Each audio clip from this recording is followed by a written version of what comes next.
it for a minute. I know, but you seem to leave. You seem to be in a different country every single Yeah, weekend. So yeah. It's because like you would hit me up and I'd be like, all right, I'm coming home, and I would only be home for like 3 days, and then I'd be like, oh shit, I gotta go again. and then during those 3 days, you'd be too busy. During those 3 days, I'd be sleeping. Yeah. Dog, I've been on tour for like the past what feels like a year. I think like literally nonstop. It's been tough. Yeah. So I mean, let's kind of talk about that. Let's talk about what you've been up to for the past, year. Grinding, grinding, bro, making the dream happen. It like became a reality, and I mean, I don't think it would have continued if I just stopped trying.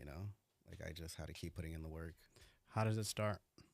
How does it start? Yeah, where does your opportunity begin? Because I know you're working with Sarah Landry now, and you're a Yes. part of that big team, great Yes. team.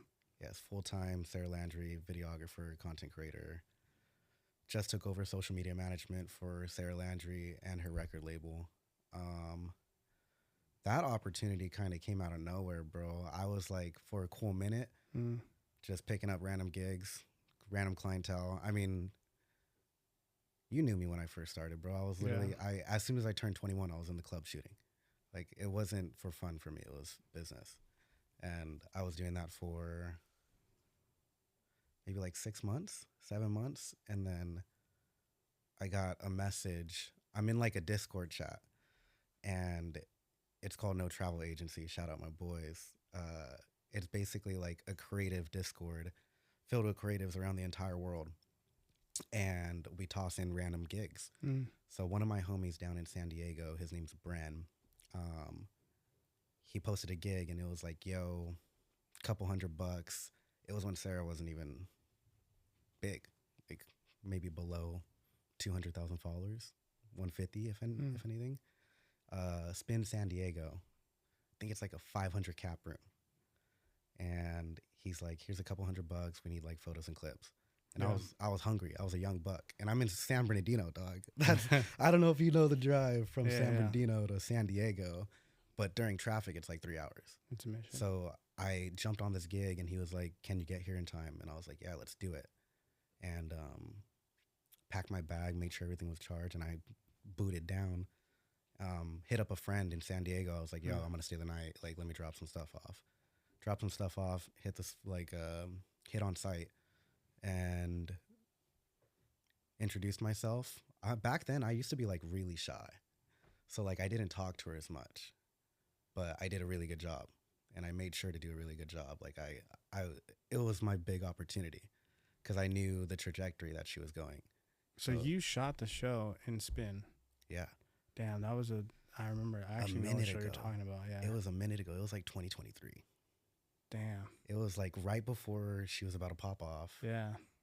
and I knew her trajectory. Yeah. Because I met her, I was like, dude, like her aura, the way she plays. I checked out her Instagram. I was like, she's a pretty girl. Like, she's gonna blow up soon. Yeah. So I played it smart, did a really good job, stayed connected with her management, and then from there, slowly but surely, she just started picking me up for like West Coast gigs, so like Vegas, San Fran, crushed those, and then it turned into America. And then from America, it went to America and South America, and then Asia, and then Australia, and then Europe, and then India. And it's been a journey, bro. Yeah. You've been everywhere. Dude, I've been all over the world in the past year. It's wild. Yeah. She sees something in you. I don't know. It's very rare, especially for Yeah. an artist of her caliber and size. I think most of the time they want somebody around them that they can trust, and they just want good people.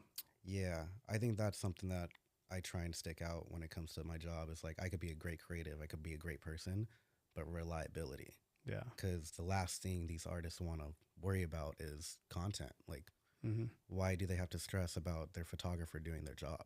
Like, Yeah. they shouldn't have to. They have way more on their plate to handle. So for them to have to worry about their content creator getting the content, like, they shouldn't have to. So I make sure, like, reliability. I'm performing. I'm delivering by the morning. I'm locked in, fly on the wall in the room kind of stuff. Like, Yeah. it's not a game. I mean, it's fun. Don't get me wrong. We're in a party, but you got to lock in. You got to dial. It's kind of so much more than that, though. When you think about it, it's like you're responsible for the experience and documenting it. And then you have Sarah Landry, who's responsible for curating the entire vibe for an hour to an hour and a half, 2 hours Yeah. for not just one person or a group of people. It's like 30, 50, 100,000 people and all of this stuff. Like, there needs to be a good energy all around. Yeah, 1,000%, 1,000%. And I think that's another thing that she kind of brought me on for is like, you don't want someone touring with you who brings the vibe down. Yeah. Like, you want to be a cool person. You want to be a good person. You don't want to be complaining or, Debbie Downer or nothing, worrying about stuff that you shouldn't worry about. You got to bring the energy high because at the end of the day, she's bringing the vibe. Like, you can't bring her vibe down. She's amazing. Dude. I'm a huge fan of Sarah Landry. Yeah. Every set that I've ever been to, I've met her once and she was just great. You just like that woman's aura, just like you said, is just unmatched. Yeah. And then to top it all off, she's actually a really sweet person. Genuine person, bro. Takes the time to just say hi to everybody, not just one person. She's Yeah. not. So shout out to Sarah Landry for that. Shout out Sarah, bro. She's given me she changed my life. Like, genuinely. I mean, coming from San Bernardino, dog. Yeah. Coming from where we come from. Yeah, coming from where we come from, bro. I tell her that because, like, I mean, born and raised San Bernardino, like, life wasn't easy. I mean, bounced around homes and stuff. And to get that, I never traveled up until I got those jobs. Yeah. Like, she is the reason why I got on an airplane for the first time. So, like, going from not being able to afford to travel during my childhood or, like, my adolescence to going to every single country in the world, basically. Not every single country, but a ton of countries. A ton. More than anybody will ever visit in their lifetime. Bro. It's like, she literally changed my life. Yeah. Giving me the opportunity to do what I love, make a very good living, and travel to places I never thought I would ever touch. It's insane. So shout out Sarah. Sarah's the homie. Yeah, shout out Sarah. Shout out Sarah. I wanna go to kind of like the beginning of it though, because all of the stuff that you're doing right now it's great, it's amazing, but you had to have started somewhere. The OGs. Yeah, I call that the OG days. So talk to me about where the start of it is. Oh man. I was 14 years old in high school, bro, and I had this friend. This is my brother till I die, bro. Like he's my boy. His name's Daniel. He's a grade above me. We've been friends since like 5th grade. Went to the same elementary, middle school, high school, and he got into photography. I wasn't into it at all at that point, but I saw it and I was like, yo, this is pretty cool. Like, can you teach me? And I was shooting on like my iPhone 5S, like little tiny brick, dog. Like it was bare minimum. I didn't have a camera or anything. And I was just learning like basics, like super basics photography, just practicing every single day. And he would let me borrow his camera, practice on his camera, start editing using his computer. Like, bro, like I owe a lot to Daniel. Daniel was one of the OG homies who like really kind of built the base layer for me to succeed. Yeah. And he did it out of love. I mean, he literally taught me everything he knew. And then once he didn't have anything else to teach me, he like pointed me in the right direction. Basically YouTube University. He is the reason why I got into photo class. He is the reason why I got a scholarship for photography going to college. So Daniel has done a lot. But I think on my 15th birthday, I was able to buy my first camera. So bought my first camera. And back then, I wasn't doing any music, any concerts whatsoever. I was actually doing like fashion stuff. So like editorial magazine stuff. I would literally like hit up friends from high school. And I'd be like, yo, we're going to do a photo shoot on this day at this time. Like, send me a couple outfits that you choose. And I'll choose an outfit for them to wear. And I'll build like this storyline. Like storyboard, like editorial fashion stuff. If you scroll deep in my Instagram, you'll see it. I had stuff featured on magazines. I had stuff featured on Vogue, online. Went from there. I actually started working in fashion a bit, but it didn't pan out, so I left. Got into rap, quickly got the fuck out. Quickly got the fuck out of rap. Just not a good vibe. No, No. definitely not. They're Yeah. always trying to undercut you. They're always trying to pull some sneaky shit. Trying to undercut him, bro, just like not safe. Not good for Like, you. bro, Yeah, like yeah. I'm in a club and I see red and blue flags being thrown around, and I'm like, dog, I need to get out of here. Like, I'm not gonna do this for a living. So Mm. I did that from like 19 to 20 years old, and then started getting into EDM. At that point, I was in the 18 plus clubs. Oh I was doing 18 plus clubs before I had started doing 21 plus yeah. clubs. Catch One LA, they had like, it's like a several room venue. Um, and I would just grind in there. Like, I would hit up all the underground acts, $100, $150, like photos, clips, just to get like practice. And slowly but surely, my name started getting bigger and bigger and bigger. Started building a bigger social media presence, started building a bigger network, and then work started getting better. I mean, my Mm. content improved a ton. I started getting the right gear. I started editing correctly. I started learning everything. Um, and then from there, I started getting bigger gigs, festival gigs, bigger clubs, headliners, doing a lot of outreach to actual management companies. And from there, built the network to find the Sarah Landry gig. And then from there, gone. Just Yeah. grind from there. Yeah, the way you kind of your trajectory to it all is just kind of fast. It was quick, There's a bro. lot of people that really struggle to find their footing, especially in dance music. But I also think that you're just in the right circle of people. Well, that's the Time. thing, bro. Like, I did fashion.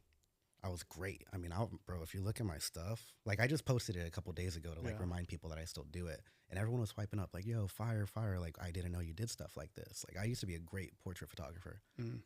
Didn't work out. I don't know if it's because I wasn't the right personality. It wasn't the right time. Didn't work out. Everything happens for a reason. Tried rap. Didn't work out. I got into EDM, and this is a part of the story that I don't tell a lot of people. Stupid of me. When I started EDM, I moved out of my mom's house, got my own apartment, quit my job, and dropped out of college all on the same day. So it was like, I was out of a job. I was gonna live off my savings. Moved out. I think it was like a $1,300 a month rent, so it wasn't too bad. But my savings wasn't. I was like 20 years old, 19 years old. Like, I was working a minimum wage job at Panera. I was a manager at Panera. Like, I wasn't making bank or anything, dog. Like, Yeah. so I had very minimum money saved up. It was like a sink or swim moment. So I started doing EDM as soon as I dropped out of college, moved out, and needed money. And within 3 months, You sank. I didn't sink. I didn't sink. I swam. I'm talking I about swam. like the so the financial situation was It went down. Don't get me wrong. My entire Yeah. savings, my entire savings was gone. Yeah. And there was a moment where I had $0 in my bank account. I was living off my credit card, and bare minimum, like groceries, gas. right. That was it. I didn't do anything luxurious. I didn't hang out. I didn't go do shit. And it was literally just work. I was working my ass off. Mm. On my days off where I wasn't out shooting, or even on my days on, I would wake up at 9 a.m., eat breakfast, and start working from like 10:30 to like 9 p.m. Just emails, YouTube videos, trying to learn new techniques, Yeah. hitting up managements, like anything. And then I would go shoot, come back home, edit, rinse and repeat, like every single day. And I like to consider those like the dark ages where I had to like go through some, tough times and Yeah. persevere to get to where I needed to be. And took 3 months. I was making more than triple what I was making at my old job. So it's like I hit EDM and I just skyrocketed. I don't know what happened. I have no idea what happened. I don't know if it's because of my personality. I don't know if it's because I just fit in. It was the right time or something, but I skyrocketed. It was wild. I just think the opportunities in EDM there's more of a variety.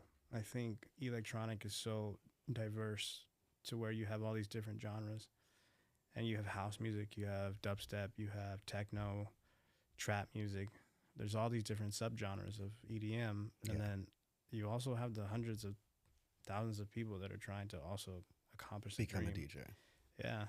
So I think There's a lot of opportunities. there's a lot of Yeah. opportunities, but I would say in that moment, they're the money's not as good. No. I mean, I Yeah. started charging. This was when I was first starting, by the way. All the videographers are going to come at me and be like, oh, he wasn't charging what he should have been charging.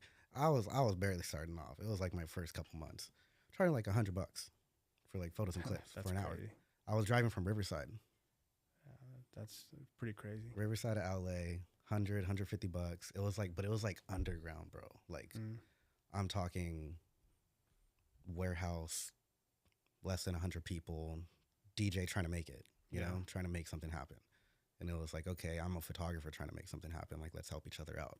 Yeah. Which I think is what this scene is built off of, if I'm not wrong. Yeah, it's definitely built off of community and Yeah, community. partnership. 100%, yeah. I mean, there's so many underground DJs that I still talk to this day, and it's because, like, without them, I wouldn't have been given the opportunity to continue my path. Like, they are the ones who helped pioneer this road for me. So Yeah. they also taught me a lot, too. Simple stuff about the business and the community. What do you feel like is the hardest transition from becoming the underground guy, trying to make it, to now all of a sudden going into these international waters and doing big things? Damn, that's a tough one. There's a lot. Because I did it so quickly, it was hard. Like, a lot of people don't understand. I mean, I got into the scene, I was doing underground for less than a year, and then started shooting main stages within 7 or 8 months. And shortly after that, started touring heavily 2 months later, and going from shooting 100 cap rooms to 60,000 to 100,000 people in front of you. You got to think that's a head change alone. Like the mental of it, standing in front of a crowd like that and having to perform, going from 100 cap rooms, which are easy to shoot, to 100,000 festival stage. Like, it's nerve wracking. Right. You got to know how to shoot stuff like that. Like, it's not the same as shooting a club. Touring aspect, touring's hard. That's something a lot of people don't talk about. Touring is hard. Like, physically, mentally, like it's distraught, bro. Like, you are being pushed to the limit. I think I saw this Instagram post recently, and it was talking about how touring should be considered a sport because of how, like, mentally and physically exhausting it is. Yeah. Especially when you're doing all the traveling from airplane to airport, your rhythm, your sleeping patterns are all off. Yeah. You're also going to different time zones. Bro.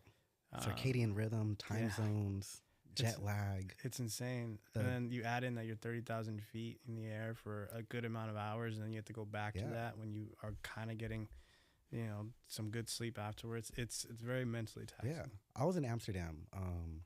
Sarah sent me out there for like a month and a half, and it was my off day, and I ran into this like ex fighter jet pilot.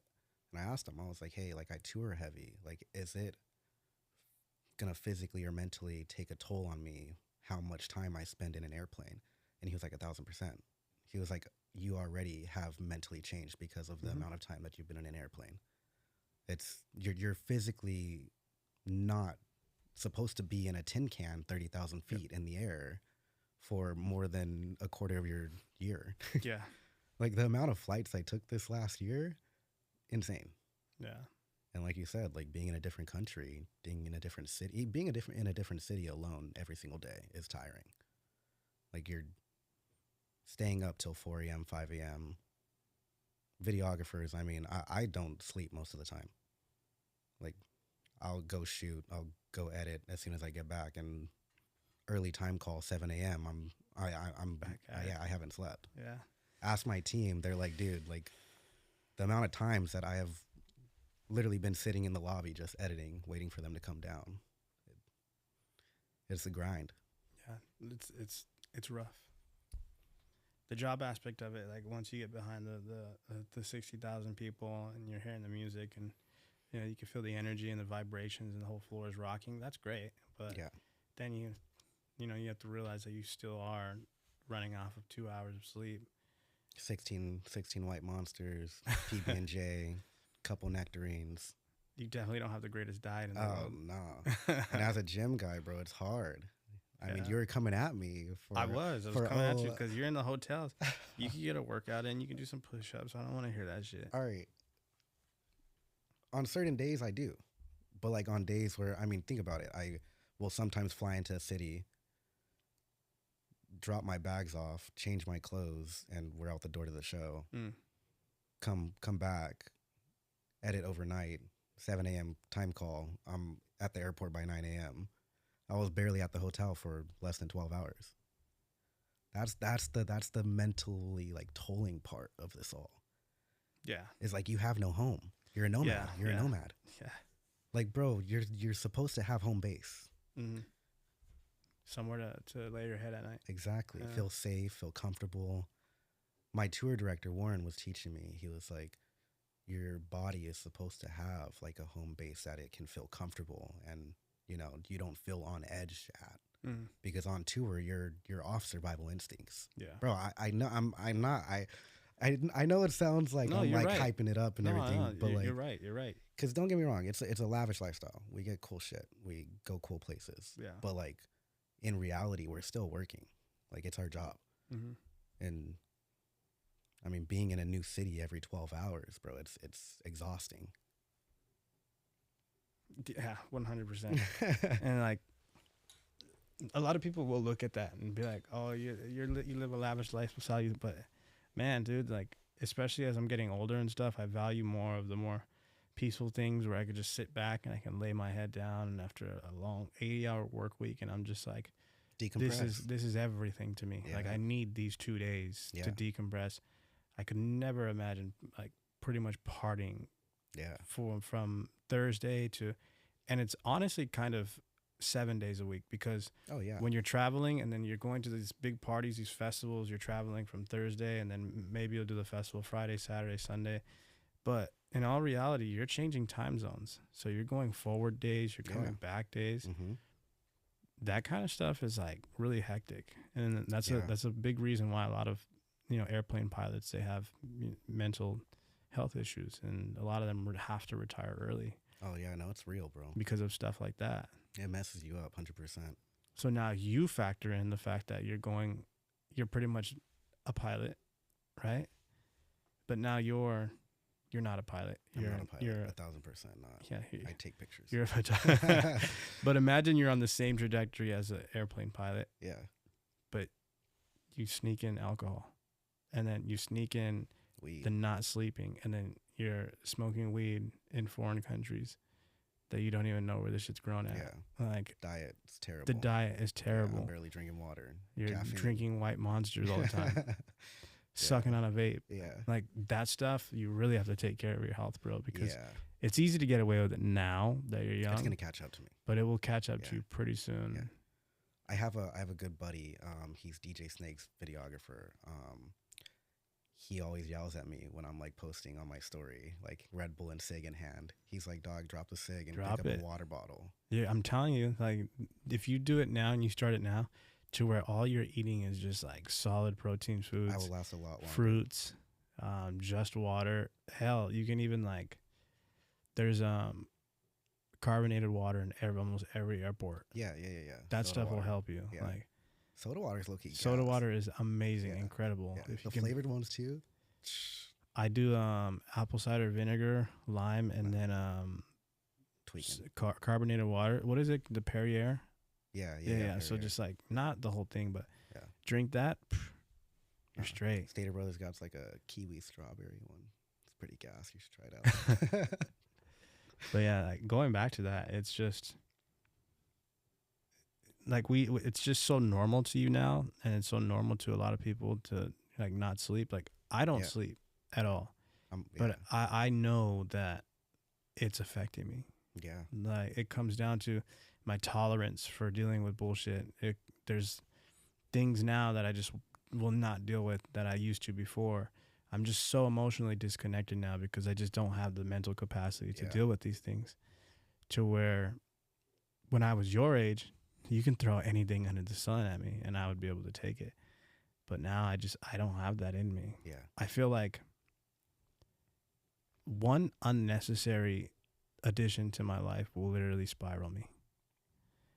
And I can't even imagine if I had to go 30,000 feet in the air and travel very often. That's one of the reasons why I decided not to become a pilot. I got all the way up to my private pilot's license. You were doing that for a second. Yeah, I got all the way up to my private pilot's license, and I was like, I'm good. Like, I couldn't imagine always having to be like travel all the time. Yeah, especially like a flight attendant. I feel like flight attendants, like, they get into it thinking that it's gonna be sick as fuck. Oh yeah. Yeah. I dated a flight attendant. Yeah. Yeah, before it was technically long distance, right? Technically. Yeah. She lived in San Francisco. Nice. They're scary. Wait, from the Bay. Yeah, that was interesting. Yeah. She was great, but yeah, I think it was more so like I enjoyed the traveling more. I would meet her in different cities all the time. Like she'd be like, "Oh, I'm gonna be in Hawaii. Can you meet me in Chicago?" And I'm like, "Okay, I'll go to Chicago." And then we'll go from Chicago to Hawaii. Yeah, it was fun. Together. It was cool. Yeah, it's cool. Yeah, but I wasn't dumb at the same time. You're what? I wasn't dumb at the same time. Like when she would go to different countries, like you didn't think. Yeah, you know what you're doing. You weren't dumb, bro. That's a tough one. I don't think I'd ever date a flight attendant. Yeah, no, it's definitely not for the weak. No disrespect. Yeah, no disrespect. No. Yeah. Shout out the flight attendants. Hey, they give me all the snacks I want. Yeah. So shout out the flight attendants. All my Coke Zeros and shit. But yeah, it's rough. It's rough for everybody involved that has to do jobs like that. Yeah. That's why I sit at a desk for 10 hours now and I do nothing because I enjoy it. So I complain about, okay, I'm not complaining. I love the touring lifestyle. I love it, especially with the age I'm at right now and like where I'm at in life. Like it's great. Mm-hmm. And I know it sounds like I'm complaining, but no, I love it. I don't think I'd be able to do an office job. No. I don't think I'd be able to. I feel like you have some type of undiagnosed ADHD. Oh, no, I have 1,000%. I got like autism. Yeah, you probably have to. Yeah. Ever since I've known you as a child, like I've known you since you were 16, 17. You've known me for a minute. So it's like you kind of need something like this. Yeah. Especially somebody like you, like your chaos. Bro, the chaos kind of fuels you. And without it, I don't think you'd be able to perform at all. Yeah. It's like the lights are either on or they're not. Yeah. Oh, no, yeah. You know, it's either on or off. I'm not in between. So being on tour is kind of healthier for you. It's great. Because if you weren't on tour, I can't could you imagine your life without being busy? No, bro. I'm home right now for a month. And you're going crazy. I know you are. I'm going insane, dog. I'm posting stories of myself eating in the car. Like, bro, I'm walking around the park just not knowing what to do anymore. Like, you went from private jets to posting yourself eating in a parking lot, and then 2 hours later you're just like walking the outskirts of Mount Baldy. Shout out Mount Baldy. Dog, oh my gosh, I don't know what to do with my life right now. Like, I'm not working. I mean, I'm doing like social media management stuff on the phone, but that's like from the phone. Like I could do that wherever, but like I'm not like mandatory in a position. Like I'm just working from home. Yeah, so it's like I'm trying to find like healthy things to do, but there's not so much stuff to do in Rancho Cucamonga. So there's plenty to do. No, don't do that. I've lived in Rancho. There's plenty of things to do. LA, I mean, what? I could go on some hikes, hit the gym. What? Go to the movies? I really like the movie theaters. Do a Pilates class with all the older women. Yeah. I have been thinking about like a hot yoga class. Hot yoga? Yeah. I heard hot yoga would kick my ass. Yeah, it will. It's actually pretty crazy. Yeah. I had a girl tell me that she would like, it's literally the definition of like sweating from every inch of your body. And I'm a former wrestler, former BJJ guy. Like hot yoga is pretty. Yeah, hot yoga would fuck me up. But yeah, dude, I mean, it's just. Well, I just want to say, like, despite all the chaotic shit and stuff like that, and your somewhat meteoric rise, like, I am proud of you.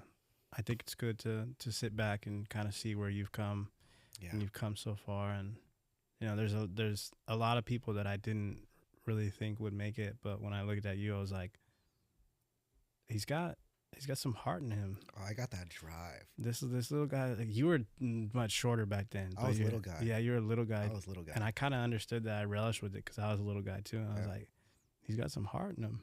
Yeah, bro. No, when I'm dedicated, I'm dedicated. Yeah. Yeah. I spoke this shit into like existence for real. Like ever since the beginning. I didn't know where I was going to be, but I knew I was going to be somewhere. So I just kept it moving, kept it pushing, did what I thought was right. That was probably one of the hardest parts, is like navigating the business part of things while I was so young. Because, I mean, I've never handled a business. I didn't know an ounce of business. No, that's a lie. I did a couple business classes in college, but I did like one semester. Nowhere close to the same.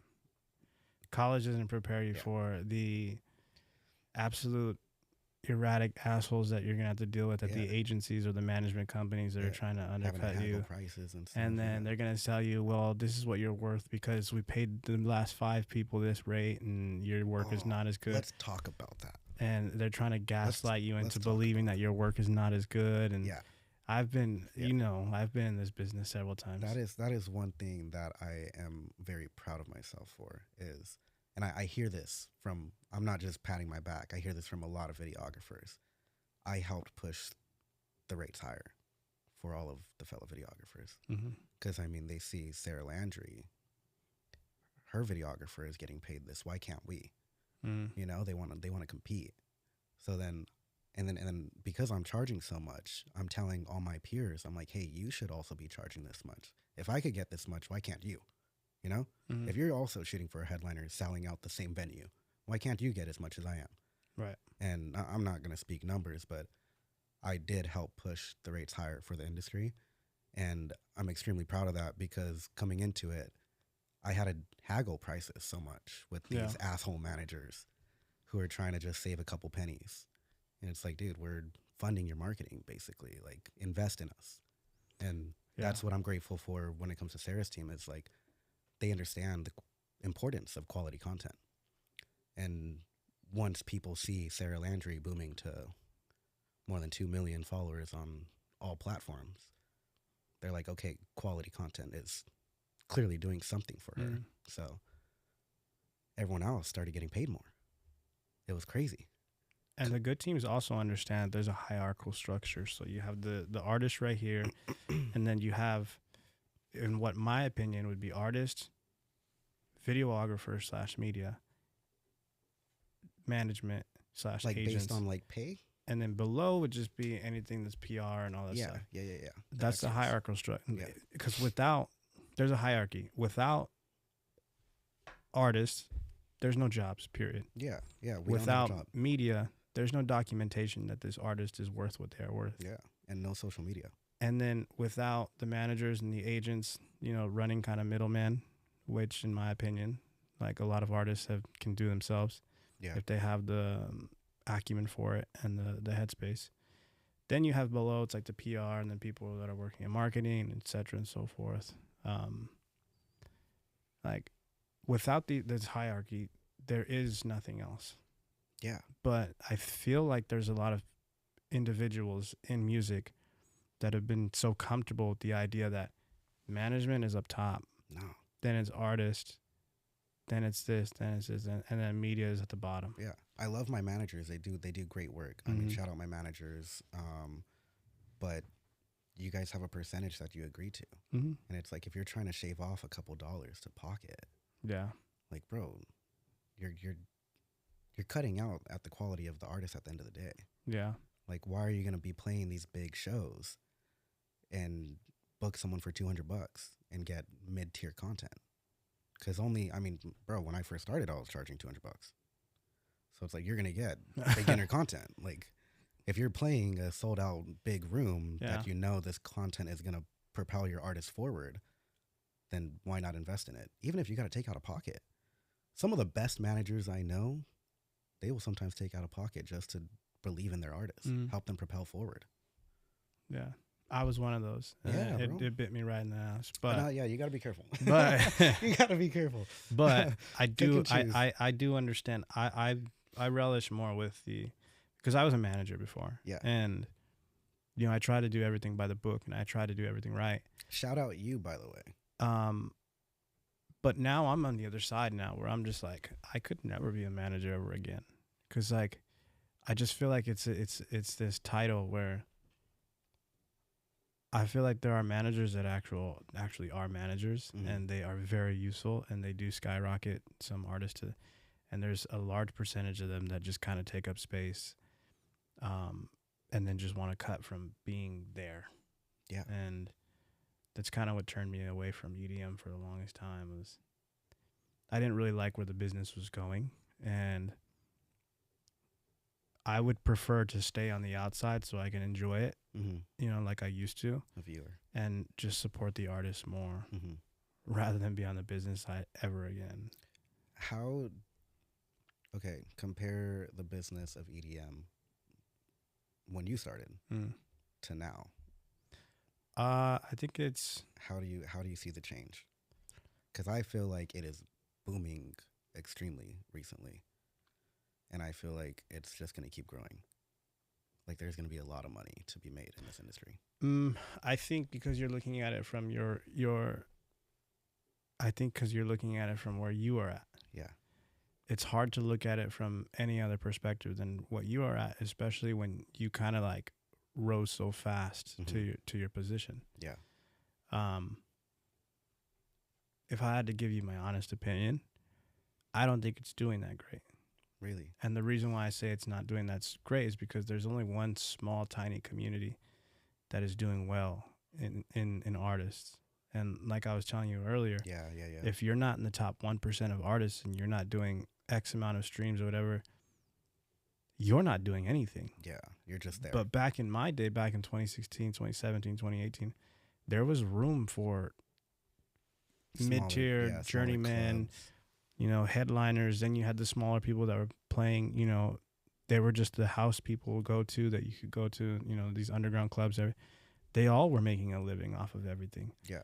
But now there's no money for everyone. And everything's into the bigger everything is just in the bigger performances only. Yeah. And that's just a testament to how it's evolved, which I could say maybe it is good. Maybe from a financial standpoint, maybe the business is doing better.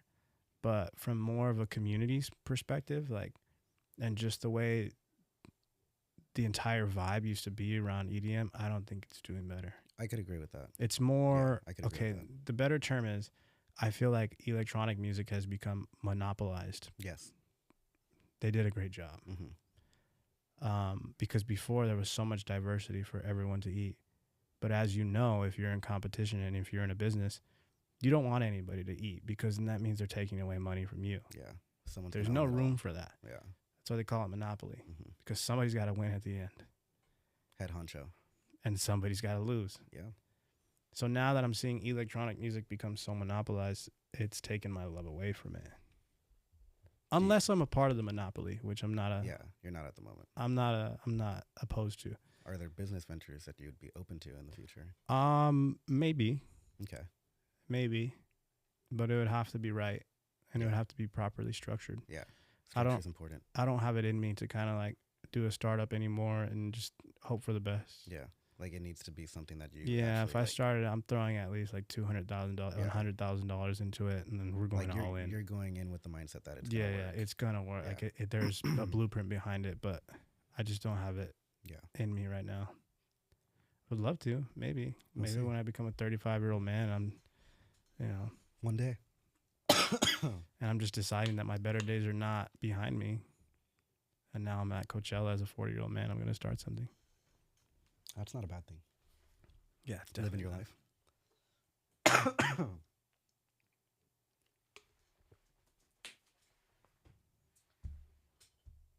All right, chill. You good? You're choking? Yeah, I almost died for a second. Damn. No, I wasn't choking.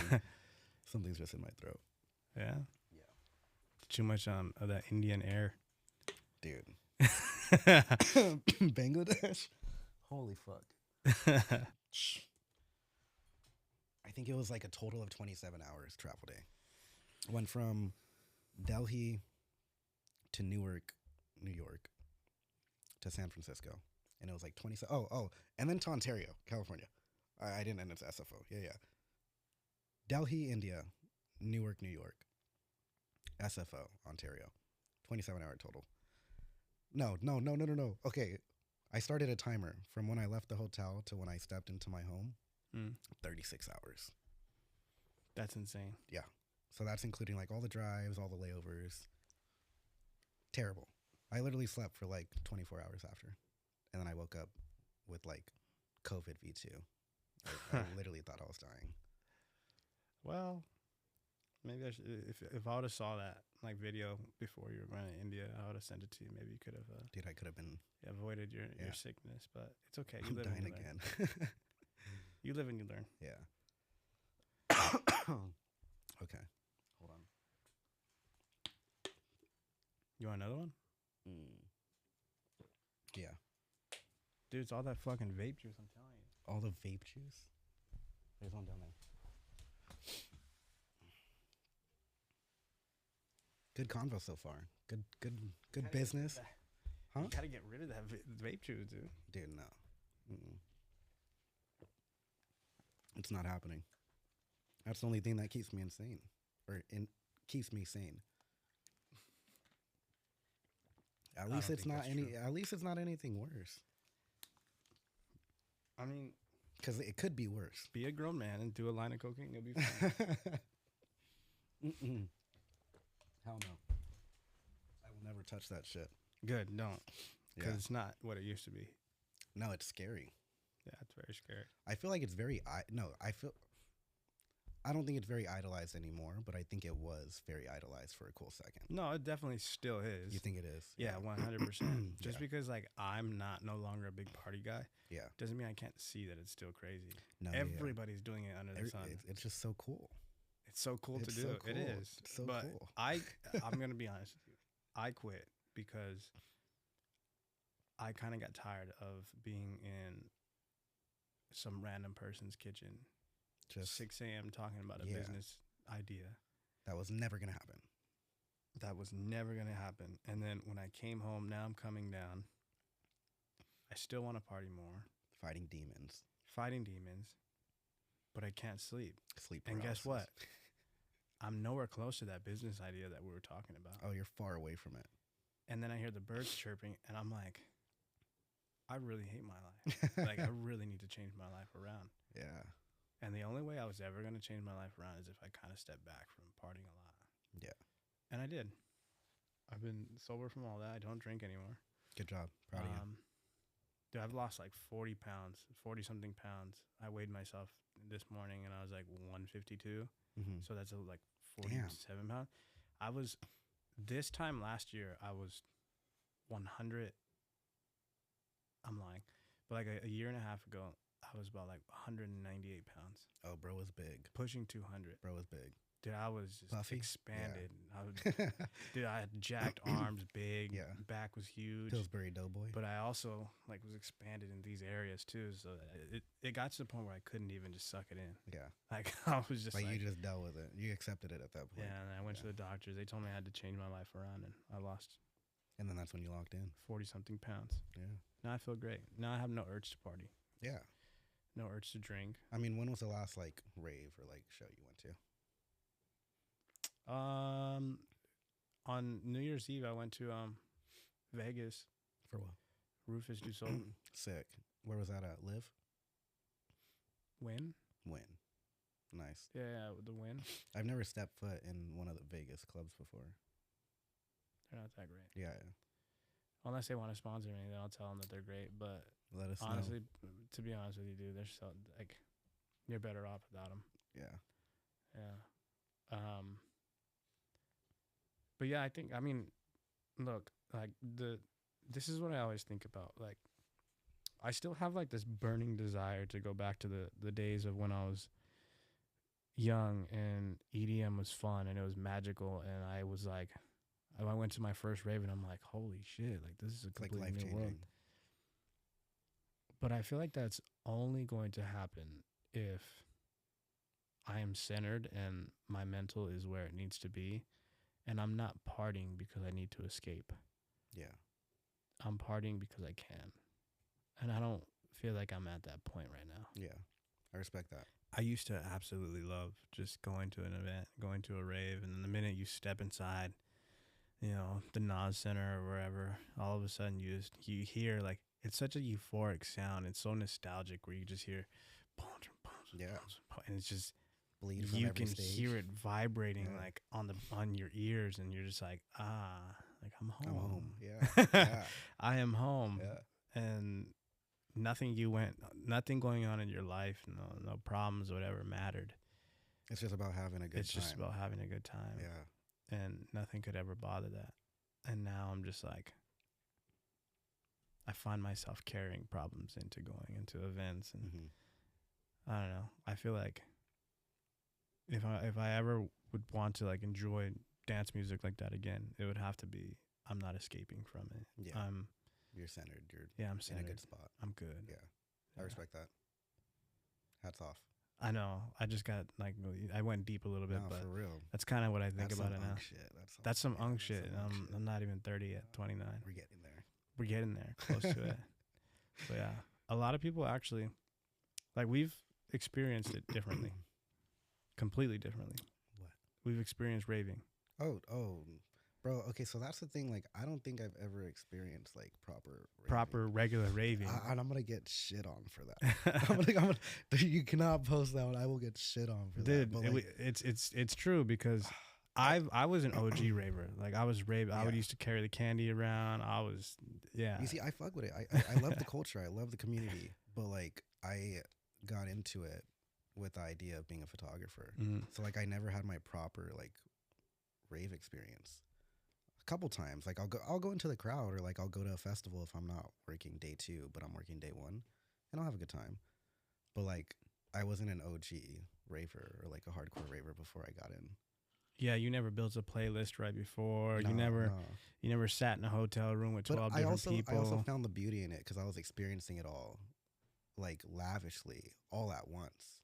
Like, I saw everything. I worked with so many different artists, so many different genres. I was learning so much different music, all about the culture, the culture is different in every single continent that I've been in. Yeah. Every single country, it's different. So it's like I was seeing the rave, plur, EDM culture at its finest. It has to be different in different countries. Like, oh, yeah. That's what I was going to ask you. It was like, because I only know American culture. And to be honest with you, the American party culture is terrible. But like, it's in different countries, like let's say Thailand, they don't have what we have. So like Thailand, like if you're going to Thailand and you're saving up all this money for EDC Thailand, or you're going to let's say Australia. Yeah. Australian culture is different. Like, how is the culture in these different countries in comparison to America? What I've noticed the most is energy and attention. Like, everyone's off their phones in some spots, and they're actually like feeling the music. They're like in the moment. Whereas in America, I feel like it's all about just getting fucked up. Yeah. Which isn't a bad thing. I support it, go off, do your thing, get lit. But I also think there's beauty in like getting lost in the music, because like this music truly is healing. Like, some people come out of it a different person. And I've noticed in different countries that passion runs deeper in specific countries. But then there's also big countries where I see clubs that are mainly tables. Yeah. Who just want to get fucked up. Not get lost in the music. Yeah. So it's like a mix of everything. Australia is hardcore. I love Australia. How so? Oh my gosh, I love Australia, bro. If I could move somewhere and like settle down one day, it's in Australia. Yeah, not Europe? No, Australia. Dog, have you been? No, I've never been to Australia. You gotta go. I actually had a job opportunity to go to Australia, and it's sick. They weren't trying to cover my relocation costs, so I was like, I'm good. Yeah. Well, if you ever get the opportunity to go, you should jump on it, because it's sick. Such good people, especially the EDM scene. They're like, bro, they're passionate. Like, they're not on their phones. They're like vibing with the music. They're screaming. They're dancing. They're on each other's shoulders. It's wild. Passion. Yeah, I can tell. I really, you still have to take me up on that offer for Spain. Oh yeah. Oh yeah. You told me. Yeah. I'm in Spain next month. I'm telling you, I'm dead serious. I'll be there. Let me know. Yeah, I'll guest list you easy. Yeah. You just gotta let me know. I think it's like Fabric, Madrid, Spain. Yeah. Lock in. Yeah. So tell me, because we've got 10 more minutes here. I really want to like ask you, what's kind of like your goal for all of this? Oh man, Like what drives Simon to keep going? you know, I was really lost on this for a second, Mm. and I think I just figured it out like recently. But I was scared for a cool second because I didn't know where I wanted to go after this. Cause like, I'm not super successful, but am I successful? Yes. Am I in a good position? Yes. Am I touring with one of the biggest artists in the, or not biggest artists in the world, but like biggest EDM artists in the world? Yeah. And I didn't know what the next step was, and I hated that.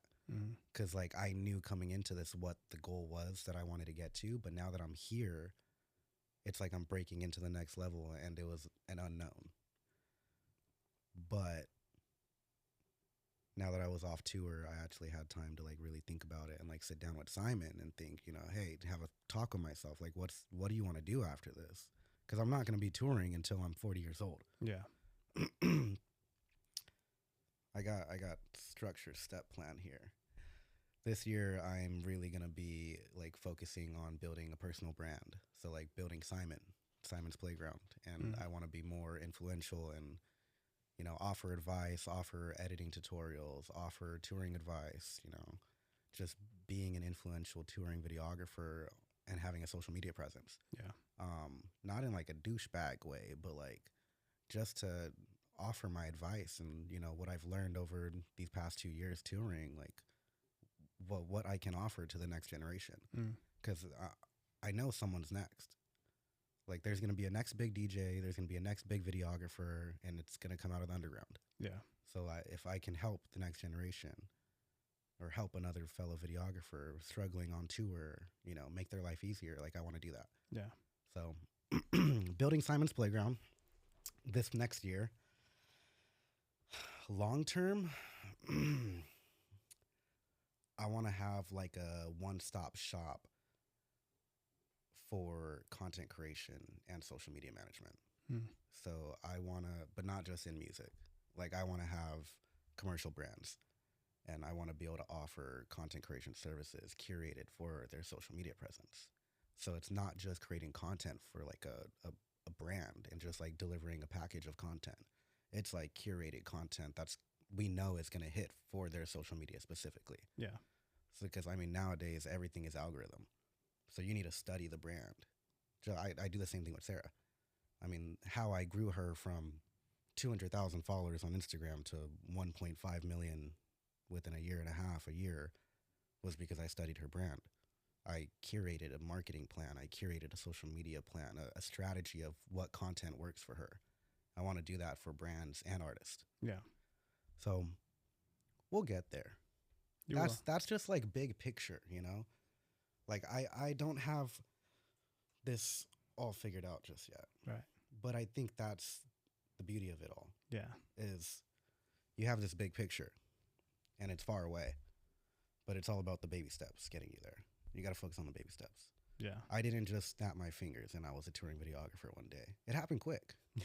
Very quick. But there was baby steps in that all. So we're at the baby steps right now. We have the big picture, but we have baby steps to get there. So imagine this. 19-year-old kid comes up to you at a festival. Yeah. And he asks you, he says, hey, how do I get in your position? How do I wear your shoes someday? Yeah. What's the best advice that you could possibly give him in that moment? In that moment? Damn. That's a hard question, bro. That's a good one. That was a good one. That's a good one to end on, low key. Can I think on this? Do I got a second? Just whatever comes to your mind. You have a second.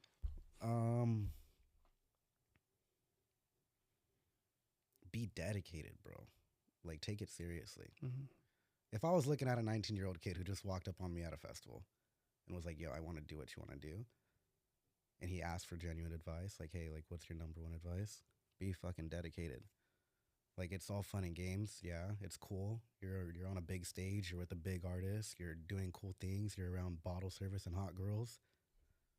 It's work, bro. And if you want to make something out of it, like be dedicated. Like take it seriously. Nobody wants a clown on their team. Like you gotta have grit, determination, hunger. Yeah, just because you make it one day, just because you get one big shot, doesn't mean you can let off the gas pedal. Right. Like you got to keep it pushed to the floor. Once I started working with Sarah, I knew it wasn't locked in. I knew I had to keep going. And even now, I'm still going. I'm trying even harder, if anything. I'm giving it more effort than I've ever given it. And I'm 2 years into my career, traveling to every country in the world. Just because I made it, I don't think I made it. Just because I made it doesn't mean I can let off. There's determination. There's more to do. It's a get better kind of day. Yeah. Every day. So consistency, output, and just continuing to take it very seriously as it should. Consistency, determination, hunger. You got to really want it, bro. Those constant emails, cold emails. Yeah, cold emails, editing on your off days, learning new techniques, trying to improve your social media, trying to post more, trying to network, how to better your business, pitch cards, upping your rates, changing your email. Yeah. Anything, bro. There's always more to do. Always more to do. Well said and beautifully put. From a 23-year-old. From a 23-year-old, I would say stud. We'll take stud. I think we'll end it off on. I think it's great. I think it's beautiful how much you've grown. I think just the fact that you were able to kind of use your brain and you have an outlet that you were able to passionately just put into and pour into. I think that's a thing that a lot of people have not been able to find. Oh, dude, it's so for you to find it so early on and be able to just kind of express yourself in a creative way that I know makes you happy. I love it. Even though it may seem stressful at times and you're always traveling. Yeah. It's great to see. Not only as your big bro, but just from a perspective of an outsider. I always like seeing stuff like that, so I'm proud of you. Thank you, bro.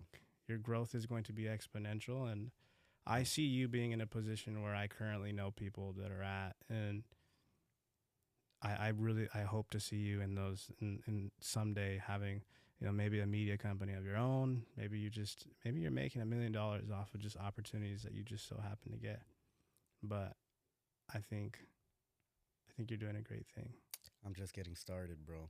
We're just getting started. Literally just getting started. Yeah. I'm still a young buck, bro. We got a long time ago. I give myself till 30. And if I don't got shit figured out, I don't know. Costco, Domino's or something, bro. Hey, there's a passion for everything. Go make some pizzas. Yeah, you could be the best pizza maker in the world. Nothing wrong with it. Something, bro. Nah, we're getting there. Yeah, now don't make me bring up the Big Bear Cabin. Oh, no. Oh, no. You don't want to know the Big Bear Cabin. I was there. I know everything about it. Oh, my gosh. That was bad. That was a bad night. But yeah, man. I mean, an hour flew by fast. Happy to have you on. And when you're back from tour, we'll definitely do another one. Yeah, and, yeah. Maybe someday I can get Sarah Landry on the podcast. Oh, I'll send you her PR. Holy. We'll see. All right, man. Thank you, bro. Thank you for having me. Of course.